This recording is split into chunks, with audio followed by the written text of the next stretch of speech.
Okay, so it is 8 o'clock, and I think we can start. Hello everybody. Hello everyone of our seminar series on the right of return theme in Palestine. So we have an esteemed guest tonight. We are joined by Onur Dur, who is an assistant professor of international law at the Social Sciences University of Ankara. Since 2015, Dr. Dur has also served as the general coordinator of the Istanbul Center for International Law.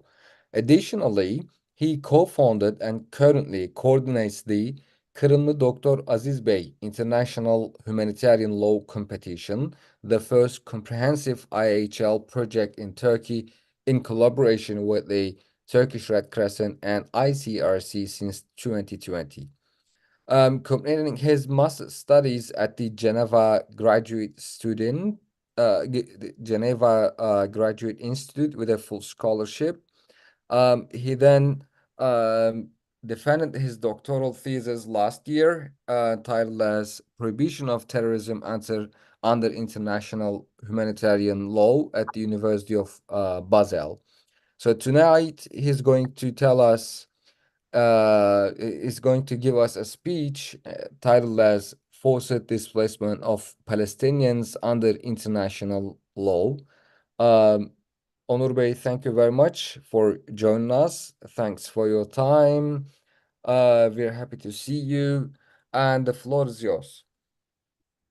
Thank you for the opportunity, and I hope that my audio and the sound is good to everyone.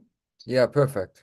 Okay, great. So today we will be talking about forced displacement of Palestinians under international law, more specifically international humanitarian law, which is a synonym to laws of war. When I refer it as IHL as an abbreviation, uh, I mean laws of war or laws of armed conflict. Because when I say international humanitarian law, people would have tendency to understand this as part of human rights or some philosophical inquiries about humanism or other aspects. But we will be talking about today war crimes and other international crimes linked to forced displacement. So, in a nutshell, my roadmap for today's lecture will be I will provide first a brief introduction to international humanitarian law and explain some concepts which will be crucial for understanding the later on the elements of war crimes. And later on, we will be discussing the classification of conflict in Palestine and the applicable law to that conflict. And at the third stage, the first war crime we will be talking about is the deportation of civilians from occupied territories, and a linked war crime, which is transfer of own population into occupied territory, meaning the occupier brings its own population into occupied territory. And finally, we will be talking about the Israeli settlers, because the Israeli settler violence is a crossroad of these two war crimes. And later on, I will receive your questions.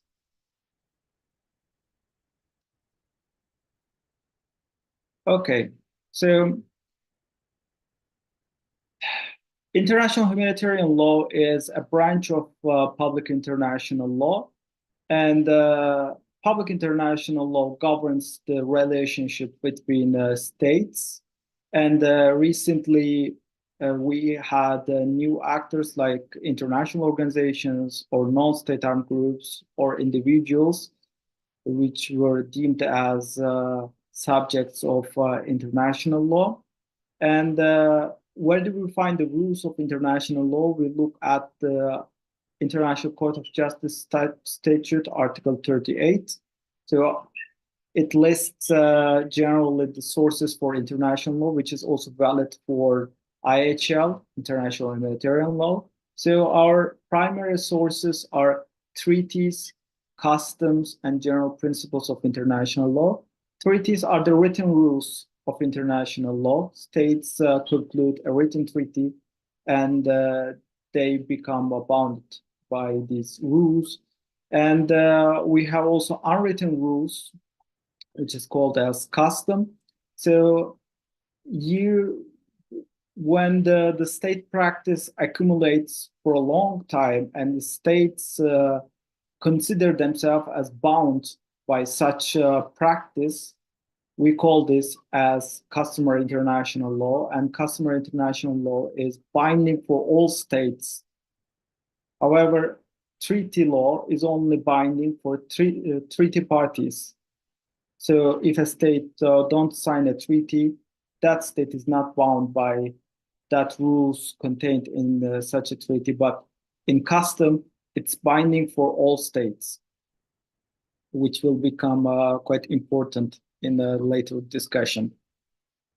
And as I told you, international humanitarian law is a branch of international law that governs the conducts in the armed conflict. There are also other related sub-branches of international law, like international human rights law or international criminal law, which prosecutes war crimes, crimes against humanity, genocides, or crime of aggression. And also another branch, international refugee law, which governs the rights of refugees under international law. So when we come to international humanitarian law, we have 5 main areas. So the first thing we do is to classify a conflict. So a conflict can be international or non-international.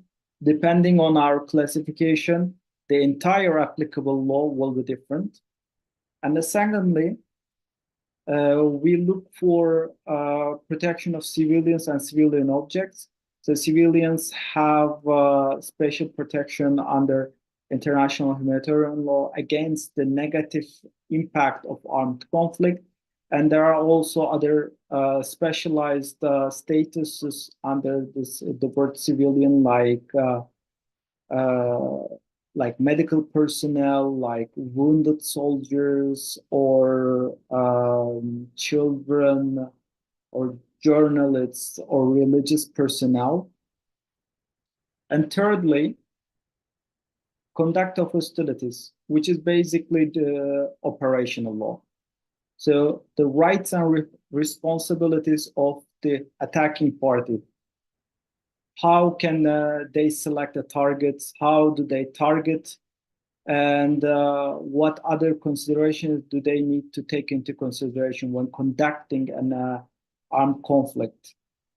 Because in armed conflict, there are rules to diminish the negative impact on civilians. And fourthly, we have another main area, which is called weapons law. In weapons law, the rules dictates which weapons are prohibited, like biological and bacterial weapons, or chemical weapons, or nuclear weapons, and how the parties can use such allowed weapons in armed conflict. And finally, implementation. So how international law suppresses the violations of international humanitarian law. So as humanitarian lawyers, our one of first task is to determine the applicable law. So where do we find the rules of IHL? First, we look at Geneva Conventions of 1949. In international law, there are many Geneva Conventions, but the one I mean is the Geneva Conventions of 1941, which are 4 separate conventions and they are specialized for like thematic issues. Like first Geneva Convention is specialized on land warfare. Second Geneva Convention is dedicated to naval warfare. Third one is about prisoners of war. Fourth one is about law of occupation and protection of civilians. And later on, in 1977, two additional protocols adopted to enhance Geneva Conventions and fill the gaps. So the first additional protocol is dedicated to international armed conflicts, and second one is dedicated to non-international armed conflicts. And we have also like old rules coming from the beginning of 20th century, Hague Regulations, Hague Conventions. They are mostly the codification of customary international law. So the long time state practice codified as treaty law. In this case, they are called as Hague Regulations and Hague Conventions. They are also important for the law of occupation. And we have weapons treaties, and certain treaties are prohibiting weapons, particular weapons like chemical weapons conventions or biological weapons conventions or nuclear weapons convention. So when we have such a treaty, we can say that that weapon is prohibited. And finally, we have customary international law. And the International Committee of Red Cross conducted a study in 2005. That extensive study listed the rules of customary international humanitarian law, which is binding for all states.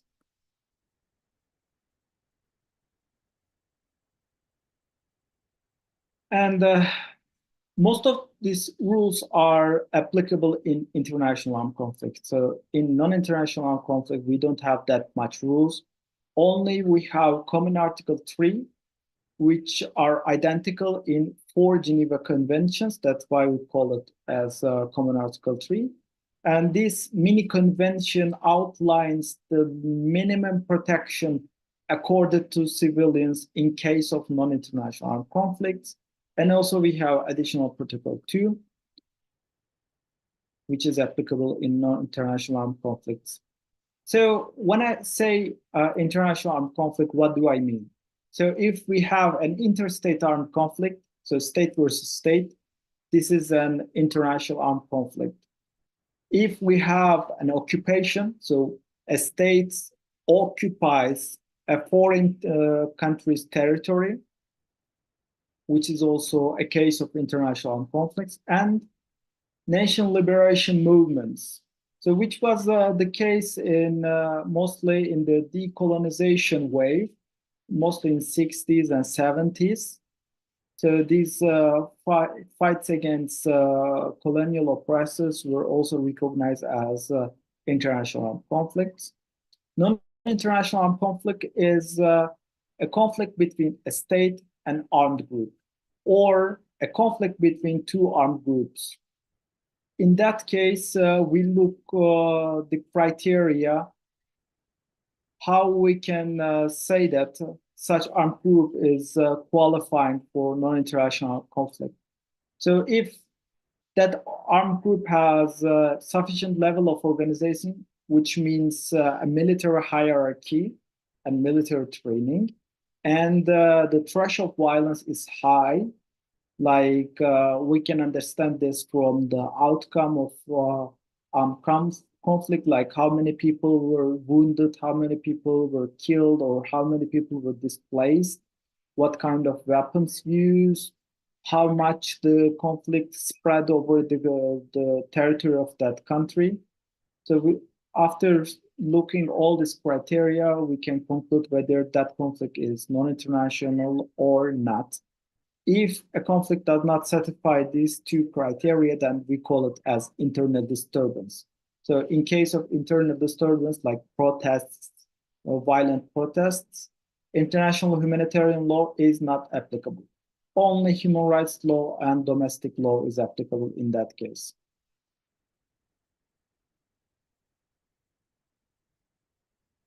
So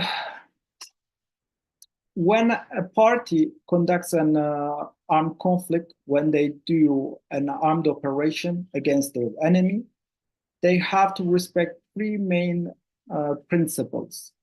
So the first principle is principle of distinction, which means the belligerents, the parties in the armed conflict, can only attack military objects. So they cannot attack civilians or civilian property. If they are in doubt, they have to consider that target as civilian.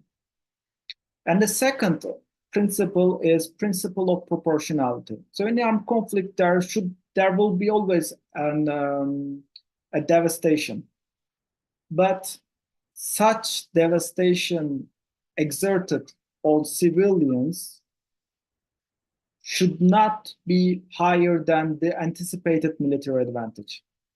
So when an attack happens, the attacker has an anticipated military advantage. They want to achieve a military goal. And the importance of that goal should be more important than the damage they cause to the civilians. We call this principle of proportionality. And finally, principle of precaution, the attacker should take all possible feasible precautions to diminish the civilian harm during the operation. So they might choose a nighttime to attack a place, or they might choose guided weapons instead of dumped weapons, which does not distinguish between civilians and military targets. So if attacker respects these three principles, we call this attack legitimate, legal. Otherwise, it would be violation or even a war crime.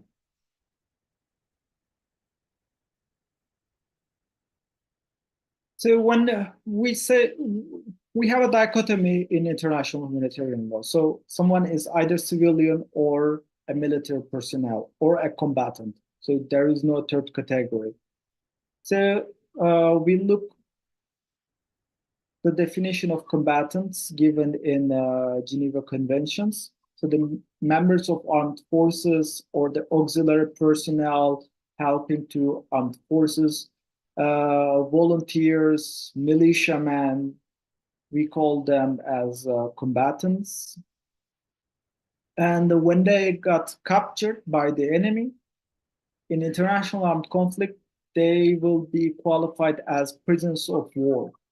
So prisoners of war have extensive rights under Third Geneva Convention when they got captured. So they cannot be persecuted for their legal actions during the armed conflict. They have to have humane treatment, and they have to be released once the hostilities are over. And we have other categories like mercenaries who fight only for money. They have no protection under IHL. They don't have combatant status. They cannot be prisoners of war. Or spies, they don't have also combatant status. In IHL, certain locations are considered as special protection category, like religious sites, or cultural property, or hazardous sites, or dams, which can be quite dangerous for the civilians if they get attacked. So when we do a proportionality assessment, the threshold is way higher when the attacker attacks such properties. They have to take extra precautions, and the military advantage they anticipate should be much higher than the ordinary targets. And when the parties violate international humanitarian law, to suppress such violations, we have like ad hoc tribunals. For example, International Criminal Tribunal for former Yugoslavia, which was founded after the civil war in the former Yugoslavian territories, or International Criminal Tribunal for Rwanda, or like Special Court for Sierra Leone, or Hybrid Tribunal for Cambodia. So under the auspices of the United Nations, is that kind of specific ad hoc tribunals could be established. We have also International Criminal Court, which is based in The Hague, and based on the Rome Statute, they can prosecute war crimes, crimes against humanity, genocide, crime of aggression, all these four categories of international crimes. And in Geneva Convention, there is another option which is called International Fact-Finding Commission. So if the parties agrees, they can invite IFFC to determine the war crimes and other violations of the international humanitarian law. And in certain cases, the United Nations commissions, investigative commissions, they sent one to Darfur, or like one to Central Africa. And finally, individual states can prosecute war crimes under universal jurisdiction. So normally, the states should have a criminal jurisdiction against someone. So either that accused person should be a national of that state, or a crime committed in their territory. So there has to be a link with that state and crime or the perpetrator. But for certain crimes, especially international crimes, there is a phenomenon called universal jurisdiction, and it is stated in Geneva Conventions as a duty of all member states to prosecute war criminals on their territory.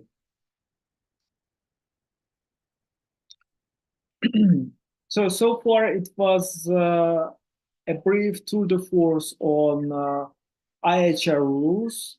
Now we will focus on the situation in Palestine, especially linked to law of occupation and deportation. So first we have to classify the situation in Palestine. Based on the Article 42 of Hague Regulations 4, a territory is considered occupied when it's placed under the authority of another state. So when the occupier displaces the host state and replace it as the administrator, we can say that the occupation started, and we look for effective control. So far, for the establishment of effective control, it is necessitated that the occupying force should have troops on the ground.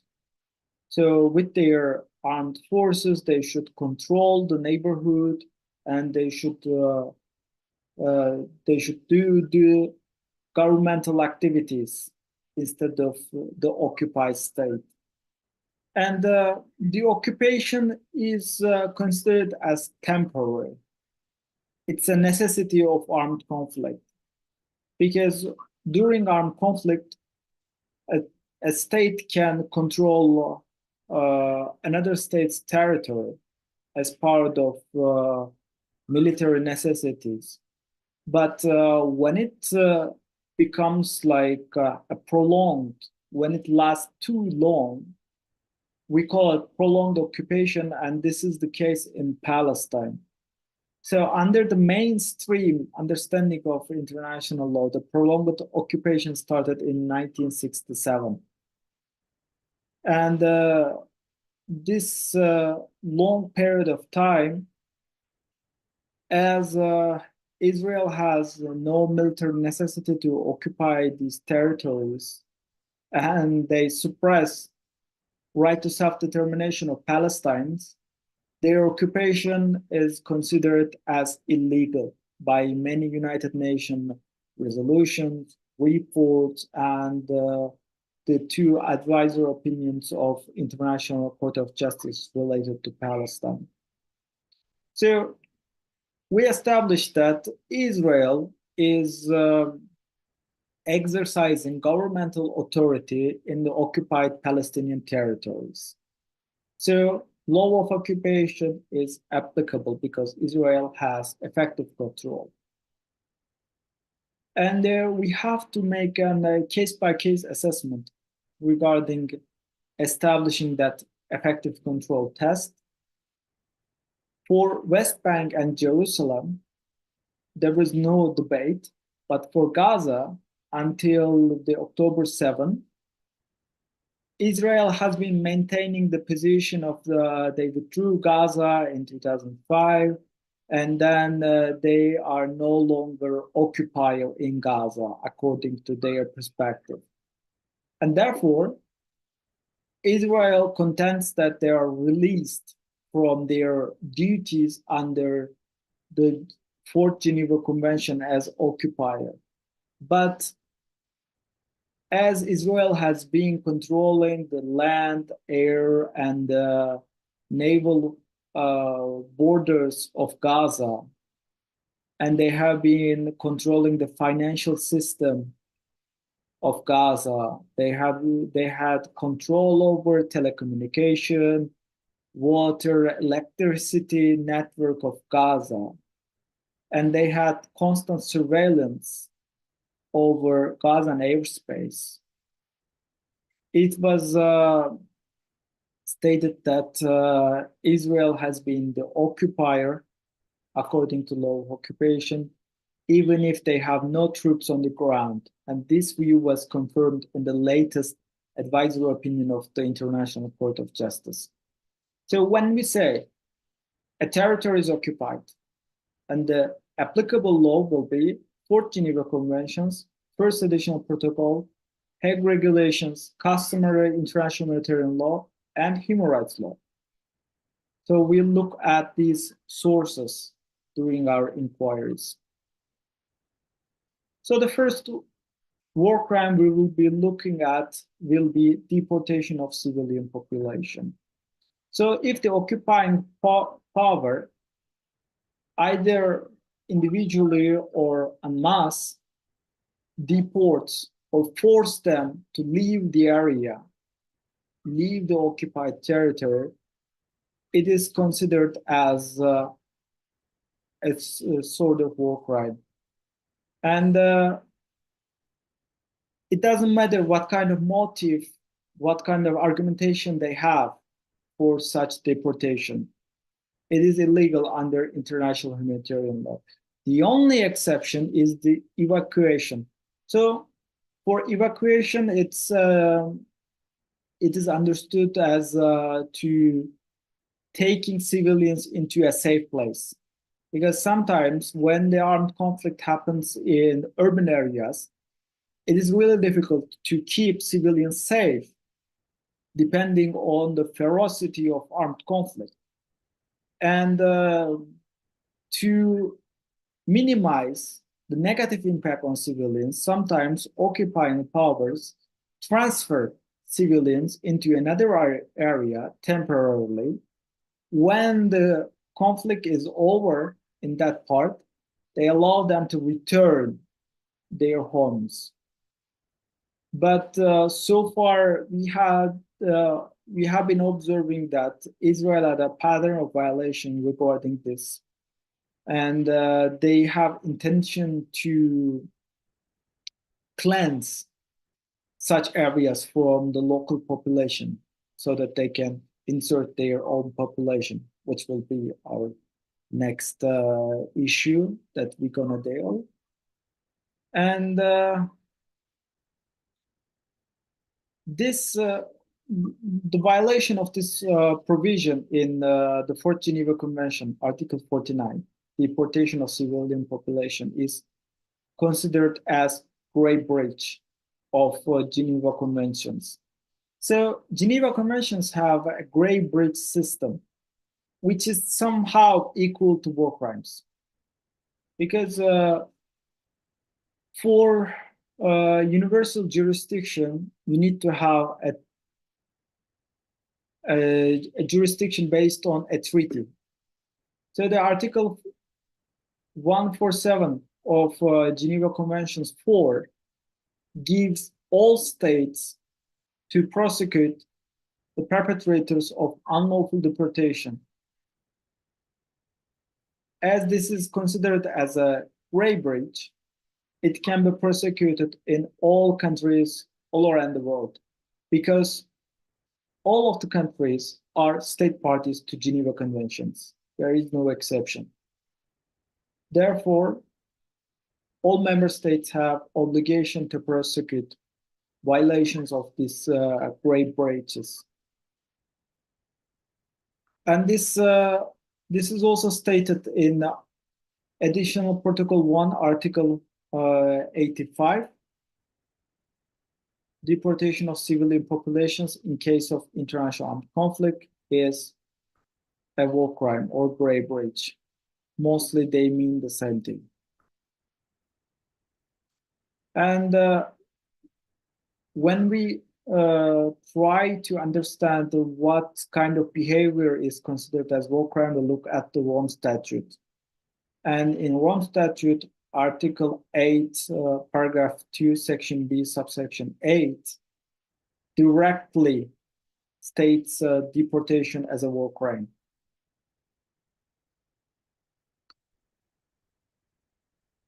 And also in the Rome Statute, that crime is also considered as crimes against humanity.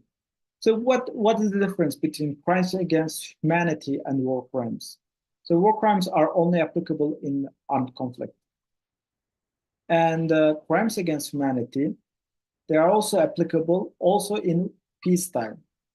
And when violence against civilians are systematic and widespread, when we see a pattern, we can also say that it also constitutes crimes against humanity. In the case of deportation of civilians, it's also crimes against humanity. And no need to mention that, but these provisions are also considered as customary international humanitarian law. So let's look at another side of the medallion. So you deported the civilian population, you cleansed the area, which is also called as ethnic cleansing. Then you transfer your own population into occupied territory. This is also another grave breach under Geneva Conventions. So the occupying power cannot insert their own population into your occupied territory. They cannot change the demographics of the occupied territory.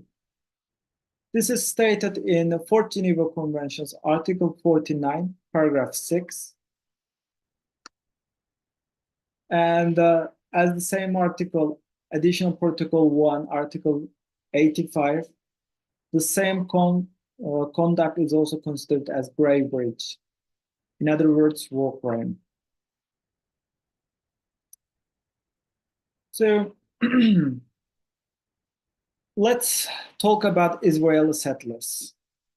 So according to Israel's account, these people are civilians and they behave, they act on their private capacity. They don't represent the state of Israel. Israel is not responsible for their actions, but in reality, it is quite the opposite. So under international law, we have a branch called state responsibility. So if a state commits a violation of international law, that state has to compensate, either in financial terms or in performative terms like apology or other types of compensation to the victim. But when a private individual commits that violation of international law, we look at a criteria called attribution. So whether we can attribute the acts of Israeli settlers to Israel. So according to Articles of State Responsibility for International Wrongful Acts, in short as RCWA, so if private individuals act as de facto state agents, we can say that their acts are attributable to the state. And the same thing was confirmed in the Nicaragua case before International Court of Justice. It was a case between Nicaragua and the United States. And the court said when a state has effective control over an armed group, the actions of armed group is attributable to the state. So the effective control is interpreted as complete dependence or involvement in strategic planning. So like if you give orders to these groups or if you influence their actions, we can say that there is an effective control and you are responsible for the actions of these private individuals as a state. And in the case of Israel,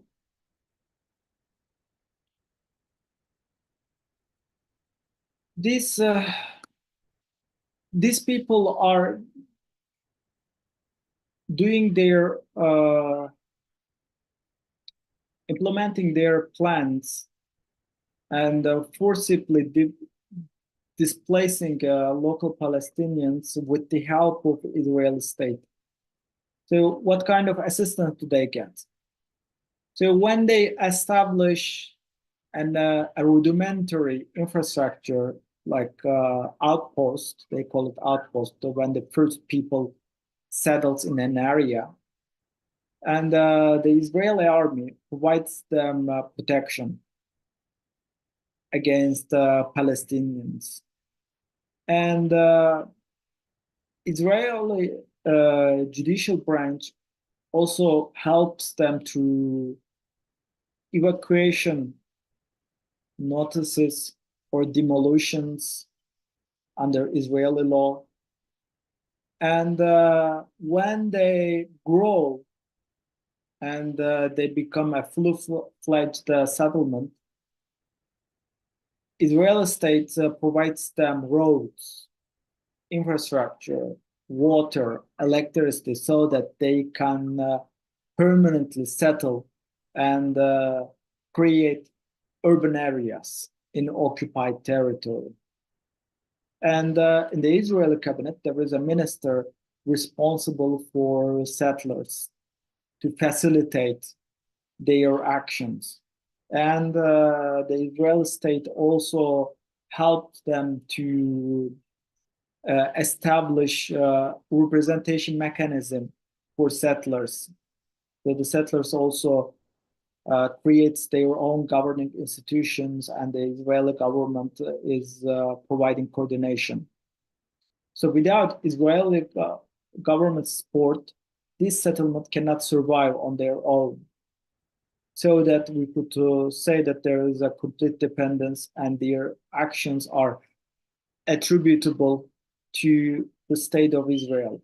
And the illegality of the actions of Israeli settlers and all types of settlements in the occupied territories of Palestine is stated in the advisory opinions of the International Court of Justice in 2004 and the recent one in 2024. What is the ultimate aim for these settlements? The ultimate aim is to annex these lands into the state of Israel, which is a crime of aggression. Annexing another state's territory is another international crime under the jurisdiction of the International Criminal Court.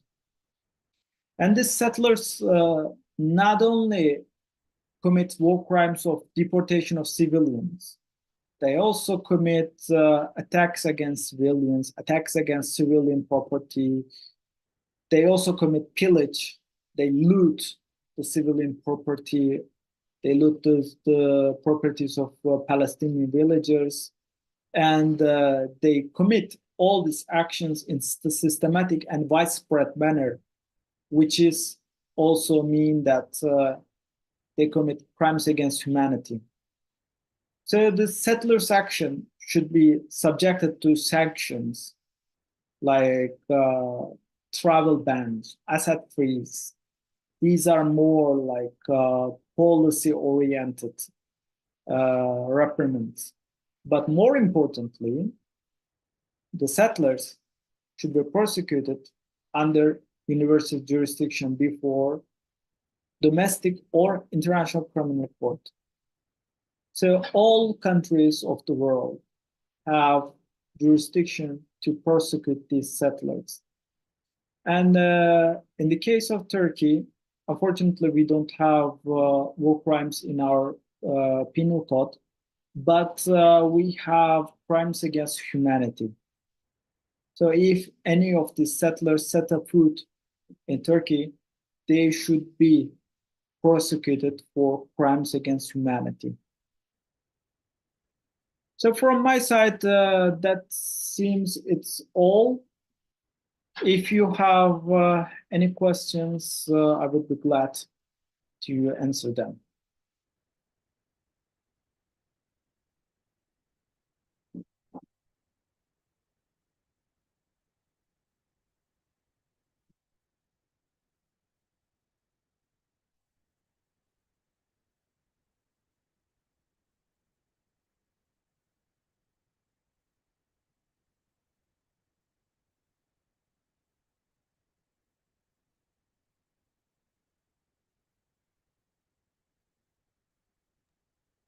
Uh, Thank you very much, Dr. Onur.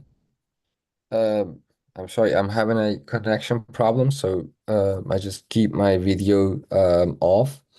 So thank you again for this insightful presentation. So we can begin with our first question.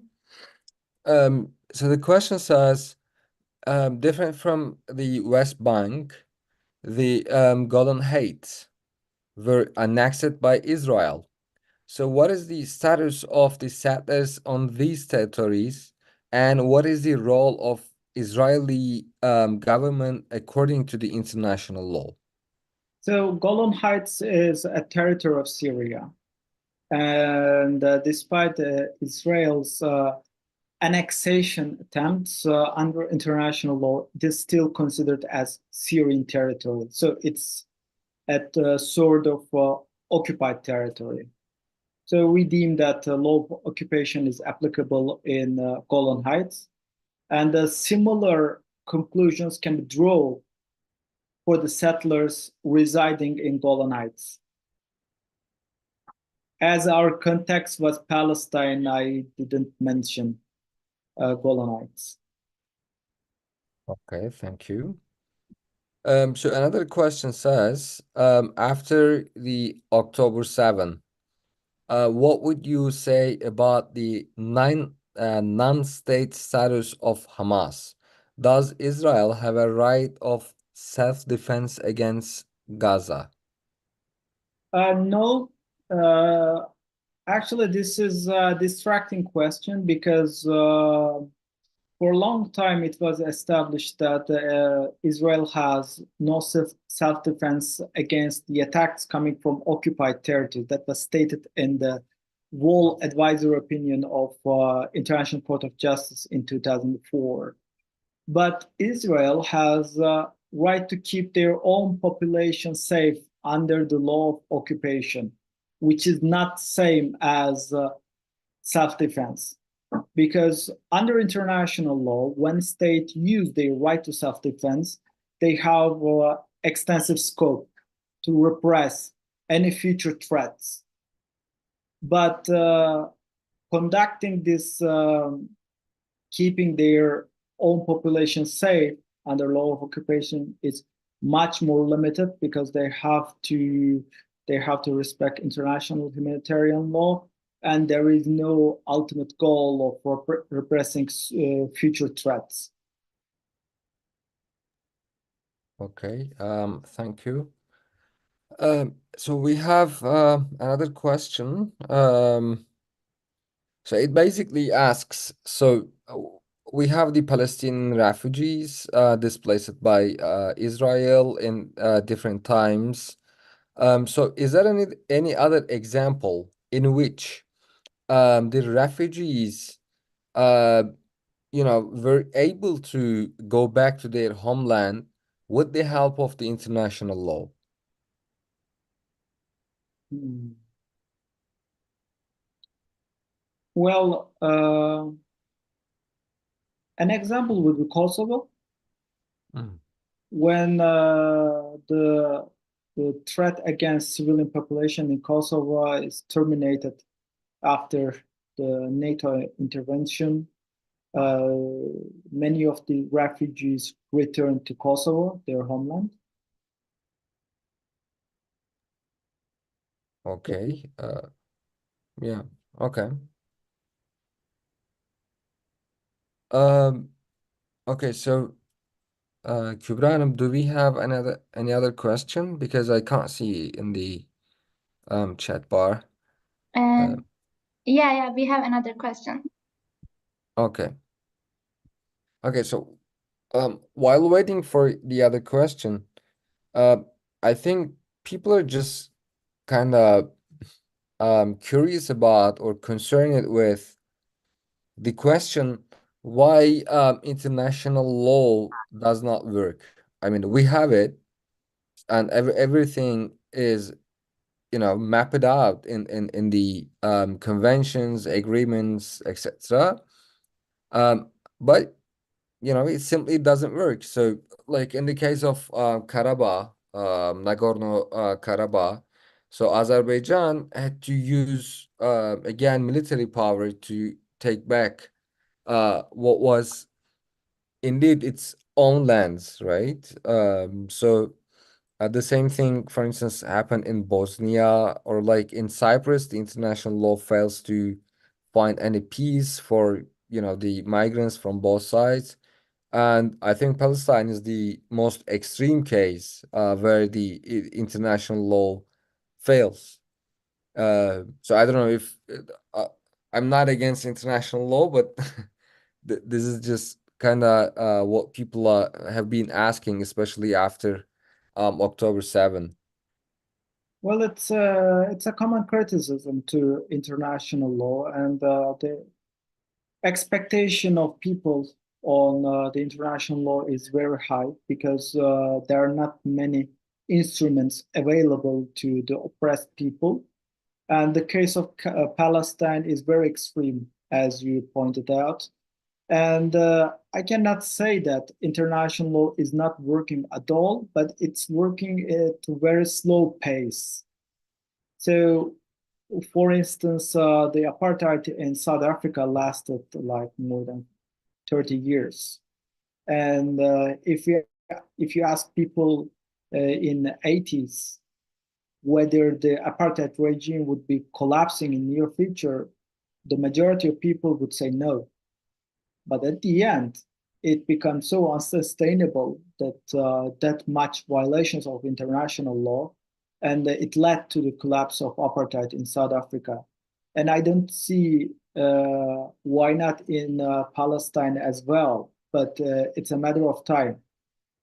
If you compare before October 7, the Israeli discourse was much more dominant and interstate affairs. There were many states who were buying the nonsensical interpretations of Israel on the international law. But today, Israel's position is really marginalized, and we are expecting that they might be found responsible as a violating state for the Genocide Convention.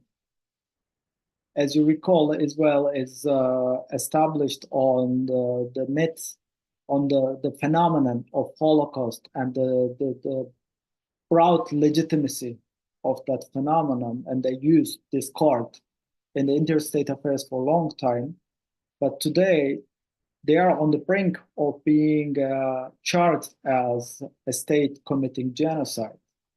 And also, we had a demand from the prosecutor of the International Criminal Court for the arrest warrants against Netanyahu and the defense minister Gallant.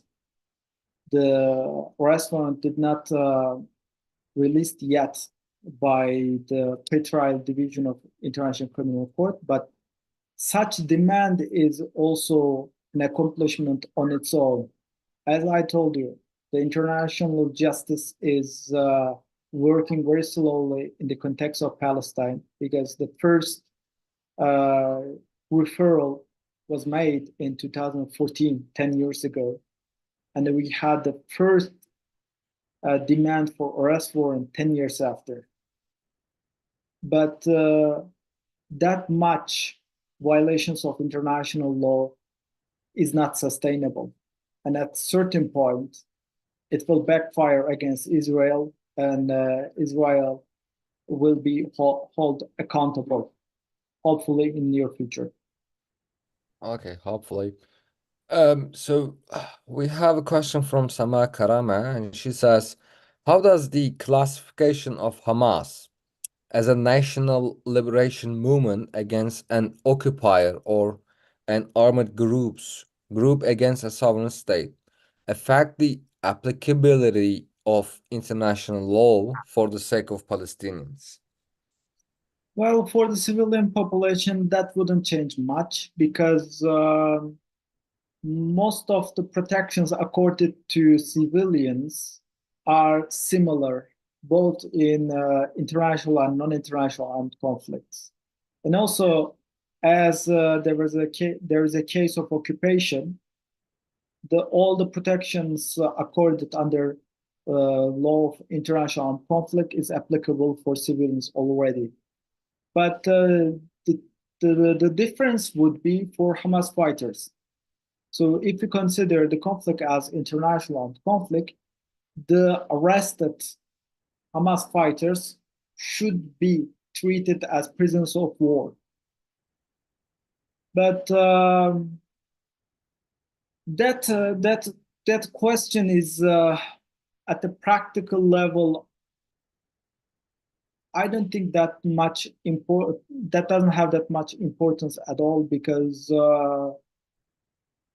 in the case of Israel, we are talking about a whole different level, like raping detainees, civilian detainees at the detention centers. So expecting Israel to treat captured Hamas fighters as prisoners of war seems quite a long shot to me. But under international humanitarian law, it can be a defensible position because recently Hamas made the media statement suggesting that they are a nation liberation movement against Israel. But so far, we don't see that Hamas is claiming to be the only representative of the Palestinian cause of self-determination. That's why so far Hamas was treated as non-state armed group instead of a nation liberation movement. Okay, thank you. So our next question, can we talk about any difference in terms of rights between Palestinian refugees in the occupied Palestinian territories and refugees in neighboring countries like Lebanon or Jordan? Yes, I mean, for Palestinian refugees in occupied territories, there wouldn't be that much practical difference, but they have, as a civilians living in an occupied territory, they have rights and protections under law of occupation, under the Fourth Geneva Convention. But for the Palestinian refugees in other countries, including the neighboring countries, they have only rights under the 1951 Geneva Conventions on the refugees. So in comparison, it is much. I mean, it depends on the country. I mean, if a country properly implements 1951 Refugee Convention, they would enjoy much better life, more rights and freedom. But for the neighboring countries, I cannot say that there would be a better position for Palestinian refugees living in the neighboring countries. Okay. And another question. Do you think that the United States' support for Israel has helped it to break international law so easily? Would Israel's actions have been more limited if the situation had been different?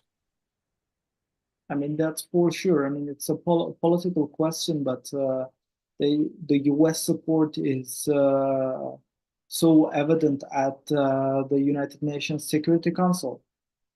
So far, we didn't even get a resolution um,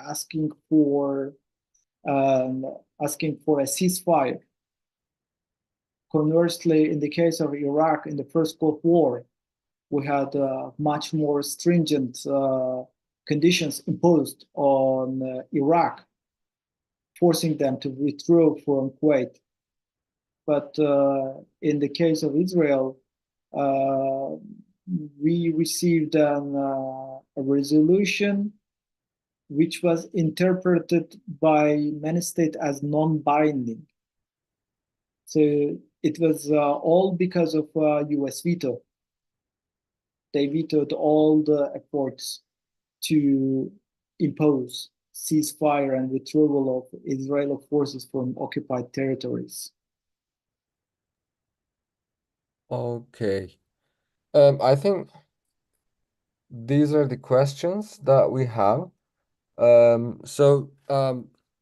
Onur, thank you very much.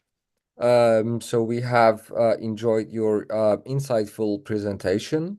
So we have learned a lot, and we have seen how the international law indeed works. And we, as you just said, we just hope that this international law will secure justice for Palestine as well as soon as possible.